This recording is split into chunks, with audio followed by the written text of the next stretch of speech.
राधे राधे महाराज जी। महाराज जी पूछ रहे हैं कि आप इतने क्यूट कैसे हैं?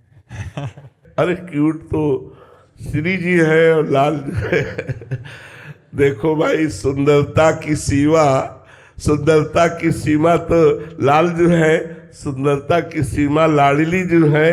और तो बच्चा, हम लोग उनके चरणों के दास हैं। बस यह है बात है कि उनके चरणों के दास हैं, इसीलिए तुमको क्यूट लगते होंगे। उनकी आराधना करने वाले भी उनके जैसे प्यारे लगते हैं। बड़े बड़े वयोवृद्ध संतों को देखा है, देखने से ऐसा लगता था कि सदैव इनको देखता रहूं, या ये हमारे पास बैठे रहे, ऐसे ही बोलते रहे, मैं सुनता रहूं। मैं क्योंकि वो भगवान से जुड़े होते हैं ना, तो उनका चित्त भगवतमय होता है, तो भगवान आनंदमय होते हैं, इसलिए हमें आनंद आता है, हमें शांति मिलती है, तो हमें अच्छा लगता है संतों के पास। क्या सुंदरता देखनी है तो प्रिया जी की सुंदरता, ठाकुर जी की सुंदरता देखो। हम लोग तो उनके दास हैं। ये नाशवान शरीर आज है, कल नहीं रहेगा, लेकिन वो अविनाशी चिदानंदमय रूप देखने की कोशिश करो, खूब नाम जप करो। अगर सुंदरता देखनी है तो भगवान की देखो, बहुत सुंदर है, बहुत प्यारे हैं, बहुत लाडले हैं। और उनसे ज्यादा भी सुंदर लाडली जो है, उनसे भी ज्यादा सुंदर लाडली जो है। महाराज जी इष्ट का स्वभाव उतरता है। हाँ, इष्ट का प्रभाव और स्वभाव उनके दासों पे उतरता है। जो भगवान की दासता करते हैं तो भगवान का प्रभाव और भगवान का स्वभाव उनमें उतरता है। वही जगत को आकर्षित करता है, वही जगत का मंगल करता है, वही जगत को सुख पहुंचाता है। नितिन जी, राधे राधे महाराज जी। महाराज जी एक श्लोक आप कहते हैं कि यद्यपि भक्त अनन्य जो विषय इंद्रियन वश होए, तदपि कोटि जितेंद्रियन तेहि सम लहे ना कोई। महाराज जी इसमें विषय अनन्य कैसे रहता है? यहाँ अनन्यता का स्वरूप क्या है? हम कामी हैं, लोभ भी है, मोह भी है, पर मैं प्रभु का हूं। मैं इन पर विजय प्राप्त नहीं कर पा रहा, पर मैं प्रभु का हूं। से अनन्य आश्रय केवल प्रभु का है।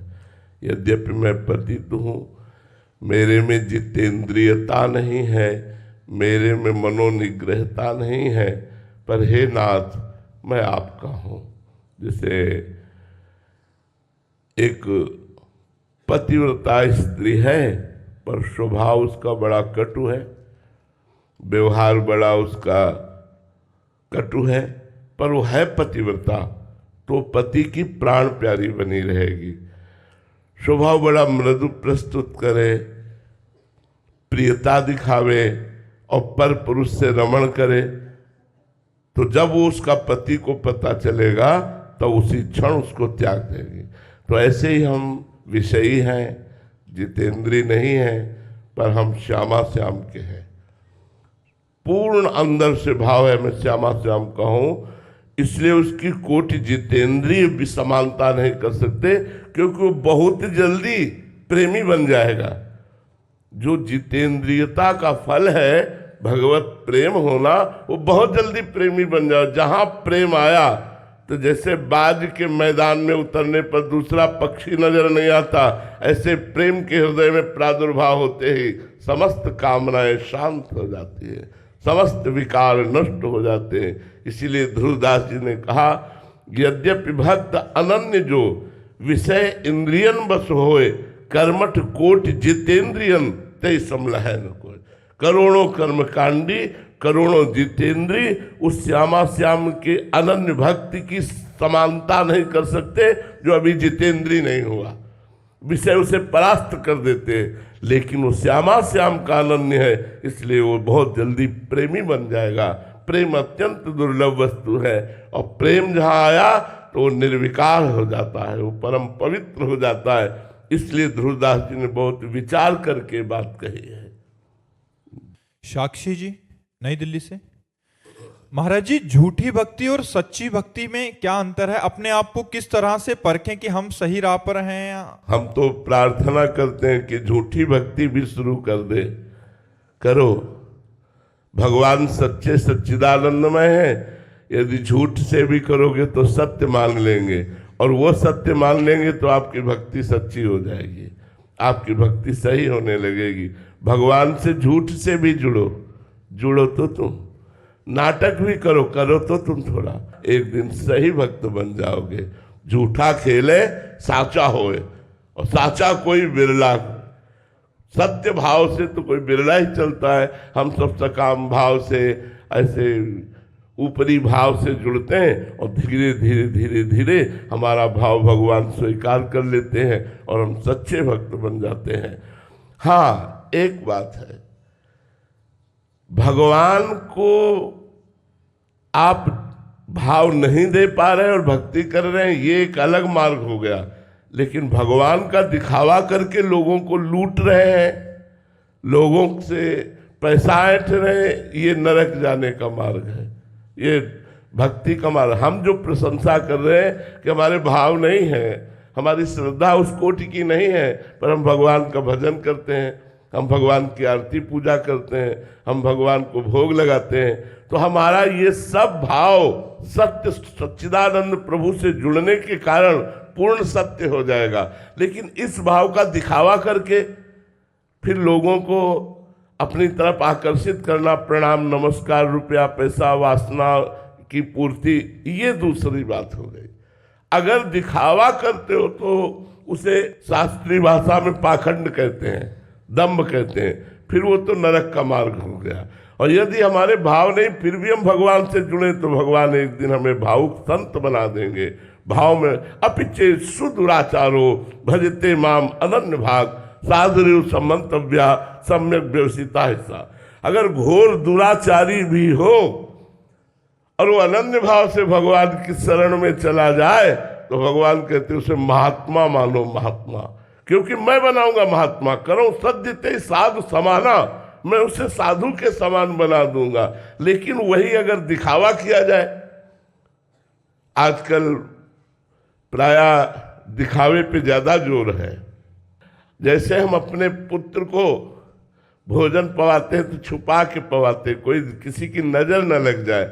माँ अपने बेटे को दुग्ध पान कराती तो आंचल से ढक लेती है, ऐसे हम अपने ठाकुर को पर्दे के अंदर भोग लगाते हैं, कोई जान न पावे, कोई देख न पावे। उसका वीडियो नहीं बनता, भोग का स्नान का वीडियो नहीं बनता, श्रृंगार करने का वीडियो। हाँ, श्रृंगारित होकर विराजमान हो गए, अब आरती पूजा हो रही तो सब कोई दर्शन करे, वो बात अलग है। तो हमारा भक्ति का भाव दिखावा नहीं होना चाहिए। अगर दिखावा है तब तो दोष है, पर हमारे अंदर भाव नहीं, हम अच्छे भक्त नहीं पर भगवान की भक्ति करते, तो एक दिन अच्छे भक्त बन जाएंगे, एक दिन हमारे अंदर भाव जागृत हो जाएगा, ये मार्ग सही है।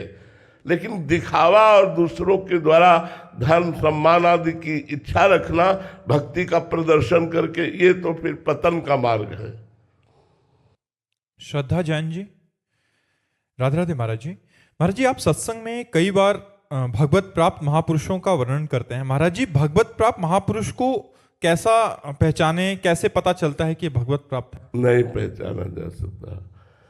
कोई मुकुट लगाए हो या कोई ऐसा, तो उसका पहचान, बाहरी लक्षण नहीं।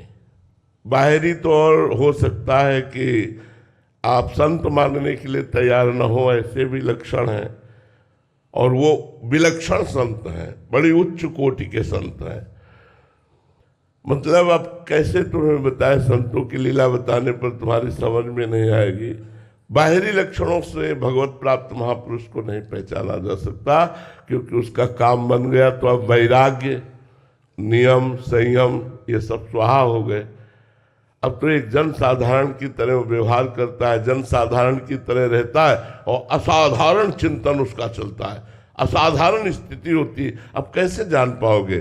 साधक को देखकर तो आप जान पाओगे, घोर वैराग्य युक्त तप में तो साधना के समय तो परिचय प्राप्त हो, लेकिन सिद्धावस्था के बाद परिचय प्राप्त होना संभव है। कुछ लक्षण है महाराज जी? हाँ, शास्त्रीय लक्षण है जिनको बाहरी पहचाना जा सकता है कि वो, उनके अंदर मान का प्रभाव नहीं पड़ता, किसी से उनको मोह नहीं होता, किसी भी विषय का संसर्ग आने पर नवीन विषय भोगने की इच्छा नहीं होती, उनके हृदय में किसी भी द्वंद्व का प्रभाव नहीं पड़ता। मान अपमान, सुख दुख, लाभ हानि, जय पराजय, जन्म मृत्यु, इनका कोई प्रभाव नहीं रहता। द्वंद्वों से वो ऊपर होते, द्वंद्वातीत होते हैं, सतोगुण, रजोगुण, तमोगुण, तीनों गुणों से तीत होते, त्रिगुणातीत होते हैं। वो काल के अधीन नहीं रहते, जिए काल बस ना पड़े, वो कालातीत रहते हैं। अब गुणातीत, मायातीत, कालातीत, द्वंद्वातीत, इनको हम कैसे पहचान पावे? जैसे भगवान अपने को जलाना चाहे तो जीव जान सकता है, ऐसे सिद्ध संत अपने को जलाना चाहे तो भले जान लो, बाहरी लक्षणों से आप बिल्कुल नहीं पहचान सकते, बाहरी लक्षणों से नहीं पहचाना जा सकता।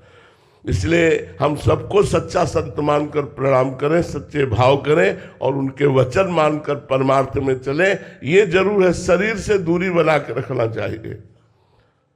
जब तक हमारी भागवतिक स्थिति न हो जाए तब तक हमें शरीर से दूरी रखना चाहिए, नहीं तो दोष उत्पन्न होने की संभावना है। चाहे स्त्री हो चाहे पुरुष हो, जब तक भगवत प्राप्ति न हो जाए तब तक शरीर संसर्ग से दूरी बना करके रखे, प्रवचन सुने और उनको अपने आचरणों में उतारे और भगवत प्राप्ति करे। महाराज जी, उन संतों का लाभ हम कैसे ले सकते हैं? ऐसे महापुरुषों का लाभ कैसे ले सकते हैं? हम तो दोष दर्शन ही कर सकते हैं महाराज जी, ऐसे में तो। हाँ, बड़ी हानि हो जाती है। दोष दर्शन करने से तो हानि हो जाती है।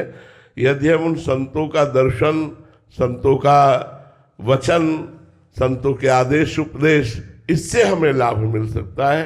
ऐसे हम नहीं जान सकते। मान लो किस कोटि के संत हैं, आप कैसे जानो?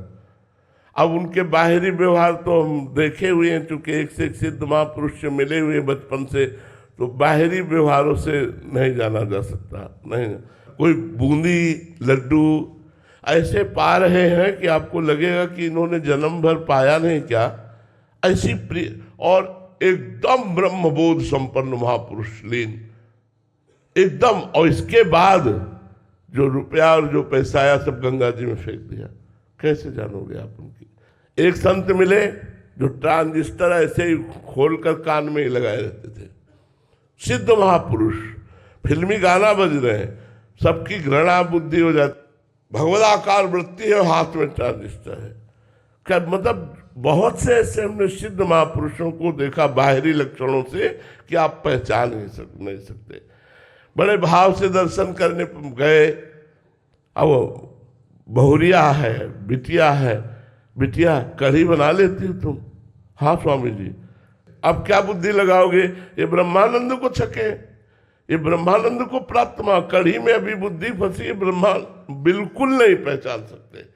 बाहरी लक्षणों के द्वारा महापुरुषों को नहीं जाना जा सकता। इसलिए महत्संगस्त दुर्लभ हो, महापुरुषों का संग मिलना बड़ा दुर्लभ है। फिर लिखा अगम्यो, महापुरुषों को पहचानना, उनका निर्वाह कर पाना ये बड़ा कठिन है। फिर लिखा अमोघश्च, अगर निर्वाह कर ले गए तो निश्चित भगवत प्राप्ति हो गई, निश्चित भगवत प्राप्ति हो गई। संदीप जी अलवर, महाराज जी गुरु चरणों में साक्षात इष्ट की भावना कैसे करें? महाराज जी, एक आदर्श शिष्य के गुण क्या हैं और उनको धारण करने के सामर्थ्य कैसे हो? देखो, सबसे बड़ा गुण है गुरु की आज्ञा का पालन करना। उसी में सब सद्गुण आ जाते हैं। जब हम आज्ञा पालन करते हैं तो हमारा अहंकार नष्ट हो जाता है, हमारे अंदर दैन्यता आ जाती है। जब हम आज्ञा का पालन करते हैं तो हमारा भजन बढ़ने लगता है, भगवान से प्रीता हो जाती है। सबसे पहली बात है, गुरु मानने वाले हजारों मिलेंगे, लाखों मिलेंगे, लेकिन गुरु की बात मानने वाले बहुत कम मिलेंगे। गुरु की कोई बात मान ले, सबसे बड़ी बात है। कभी संकट नहीं आ सकता, कभी विपत्ति नहीं आ सकती, कभी माया परास्त नहीं कर सकती यदि गुरु की कोई बात मान ले। लेकिन भैया बता दिया, गुरु मानने वाले लाखों लोग मिलेंगे, लेकिन गुरु की मानने वाले बहुत कम है। गुरु की आज्ञा पर प्राण न्यौछावर कर दे, वही शिष्य होता है, वही सच्चा शिष्य होता है जो आज्ञा पर अपने जीवन को समर्पित कर दे। लेकिन ऐसे बहुत कम है, ऐसे बहुत कम। और जो है तो दिनों में परिवर्तन होता है, दिनों में परिवर्तन होता है, सालों नहीं लगते, दिनों में परिवर्तन होना शुरू हो जाता है। और मोह माया ममता राग द्वेष काम क्रोध ये सब शांत होने लगते हैं। तो हमें जैसा अनुभव हुआ और जैसा शास्त्रों में पढ़ा और संतोष ने सुना कि सबसे बड़ा शिष्य का लक्षण है गुरु की अधीनता, गुरु के अधीन हो जाना। होए अधीन संग ही संग डोले, जैसे प्रिया जी के अधीन लाल जी, वैसे गुरु जी के अधीन शिष्य। एक पल के लिए भी अपने गुरुदेव की आज्ञा के विरुद्ध आचरण ना हो, एक पल के लिए भी भगवान का विस्मरण ना हो, सब दैवी संपदा आ जाएगी और गुरु में इष्ट भाव हो जाएगा। अगर कहीं भी अपराध विश्व में करोगे तो अपने गुरु से द्रोह हो जाएगा। कहीं भी दोष दर्शन करोगे तो अपने गुरु में दोष दर्शन होने लगेंगे। हमारी बात लिख लो, अगर कहीं भी दोष दर्शन करोगे तो वो दोष दर्शन अपने गुरु में दोष दर्शन होने का। बिल्कुल बिल्कुल बिल्कुल अपने गुरुदेव के प्रति अगर सच्चे भाव रखने हैं तो पूरे विश्व में कहीं किसी के प्रति दोष दर्शन न हो, कोई अपराध न बने, क्योंकि गुरुदेव सब में विराजमान है। खंड मंडलाकारम व्याप्तम चराचरम। अपने गुरुदेव को भगवान की संज्ञा दे, दूसरे संतों का अपमान करे, कभी अपने गुरुदेव में प्रेम नहीं हो सकता। गुरुदेव के प्रति यदि प्रेम बढ़ाना है तो उनकी आज्ञा का पालन करो और चराचर जगत में गुरुदेव की भावना करके सबको आदर, सबको सम्मान, किसी के